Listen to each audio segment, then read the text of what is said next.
Assalamualaikum warahmatullahi wabarakatuh. Nama saya Eltiva Rafnan. Saya di sini hendak memvideokan diri saya yang hendak menampilkan penjelasan tentang materi minggu ke-8, yaitu konsep katalogisasi. Saya membuat video ini dalam rangka untuk memenuhi tugas UAS dari matkul katalogisasi deskriptif di bawah bimbingan Ibu Gustina Erlianti. Oke, sekarang saya buka dulu share screen-nya. Nah, sebentar.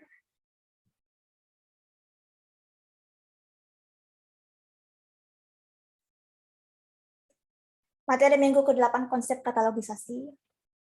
Nah, jadi secara etimologi, katalog berasal dari bahasa Latin, yaitu katalogus, yang memiliki arti sebagai daftar barang atau benda yang disusun untuk tujuan tertentu.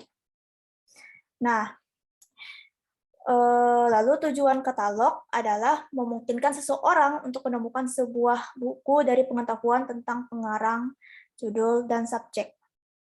Yang kedua, penunjuk buku yang dimiliki oleh perpustakaan berdasarkan pengarang, subjek, dan jenis literatur tertentu. Dan yang ketiga, pemilihan buku dapat dibantu berdasarkan edisinya dan karakter bentuk sastra dan topik. Nah, ini adalah tujuan katalog menurut Kak Charles Amicater, seorang pakar perpustakaan dari Amerika Serikat, yang dikutip dari Sulistyo Basuki. Lalu, jenis katalog ada dua, yaitu katalog deskriptif dan katalog subjek.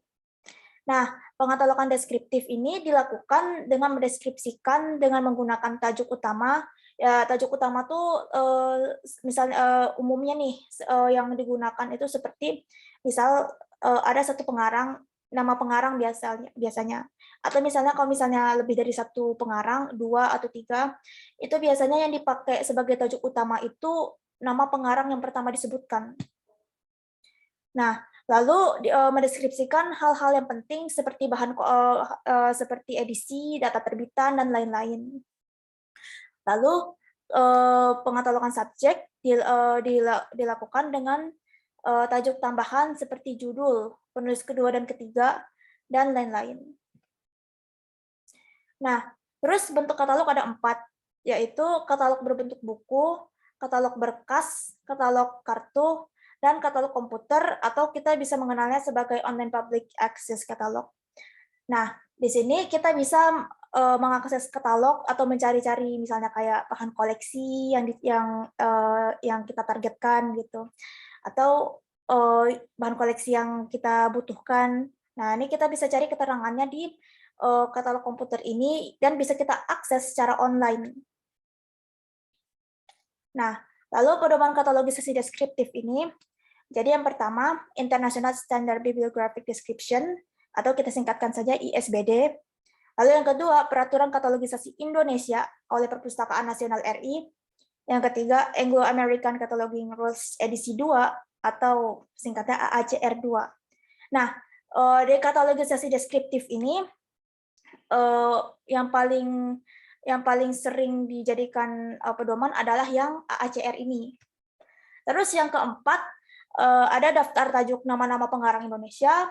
Lalu yang kelima, daftar tajuk seragam untuk nama geografi dan Badan Korporasi Indonesia.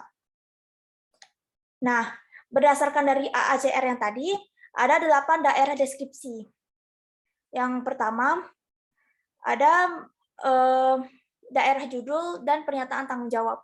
Umumnya pernyataan tanggung jawab ini jatuh kepada pengarang. Lalu kedua, daerah edisi, ya misalnya kayak dicantumkan juga atau dijelaskan, misalnya ini edisi keberapa, terus cetakan keberapa.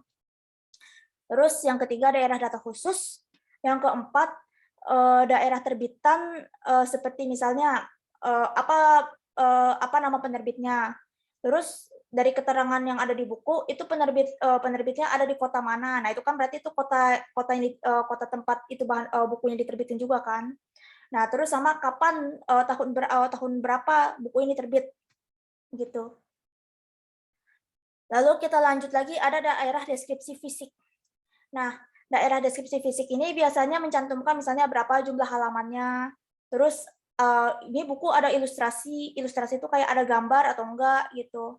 Terus berapa senti nih panjang bukunya nih gitu. Terus ada daerah seri, ada juga daerah catatan. Ya misalnya daerah catatan itu biasanya ada indeks, terus bibliografi, ISBN, judul asli dan lain-lain. Terus yang kedelapan, daerah nomor standar. Nah,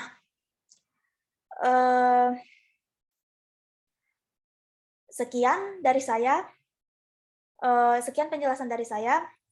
Selebihnya saya memohon maaf dan koreksi kepada para penonton sekalian. Bisa mungkin mengkoreksi dari gaya bicara saya, atau mungkin dari penjelasan saya, atau mungkin ingin mengkoreksi apa yang salah dari materi saya. Bisa disampaikan di kolom komentar yang ada di bawah. Nah, jadi selebihnya saya pamit untuk undur diri. Selebihnya saya mohon maaf atas kesalahan yang tadi saya lakukan. Dan wassalamualaikum warahmatullahi wabarakatuh.